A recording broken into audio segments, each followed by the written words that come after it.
If you don't know much about Jeremiah and ever tried to read it on your own, it is quite a read. It is full of anger and lament. It is in your face. If you want to get into the fluffy marshmallow side of God, the book of Jeremiah is not the one to start with or ever read. In the African American tradition, there is something called the Jeremiad, which was taken and drawn and inspired by the prophet Jeremiah, because it was about talking against the powers that be and the status quo and the systems that oppress, and it's calling truth and speaking truth to power and doing it in love, and really tough love, but love nonetheless.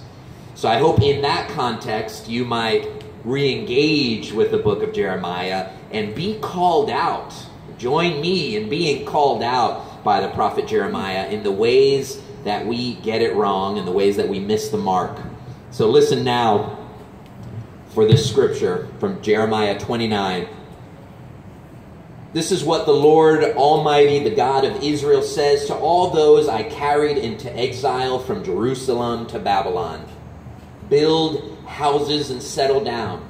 Plant gardens and eat what they produce. Marry and have sons and daughters.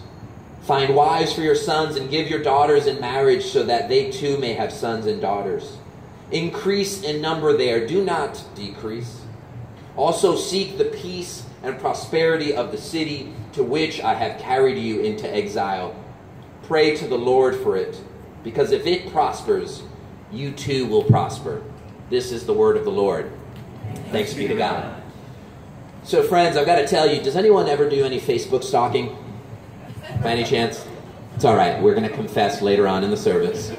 I don't know if this is called stalking, but certainly I look at my friends' profiles, and I was actually looking at my brother Steven's profile a while back, and I remember he took this gritty picture of Wilmington, and he said, I just turned the corner, and I had to take this picture. I love this city. And he just sort of left it at that. And it just reminded me of this amazing journey that I've had in coming to Wilmington. So I, don't hold it against me, grew up in New Jersey and have lived, and I always longed. I grew up in a pretty mall-based suburban New Jersey, and always longed for the hills and the farms and sort of that romantic view of the gardens and forests and adventures, right? And so I started reading like Ernest Hemingway short stories about life in Michigan. Like, that's what I wanted. And I had no friends that ever wanted to do that. They always wanted to go to the mall. They always wanted to see a movie. Or, they wanted to, go to the corner store. I mean, that was our suburban life. You had to get a ride to the mall, which was 15 minutes away, in any direction. They're everywhere. And so I just remember this longing I had, and I went so far as to even work on a farm, looking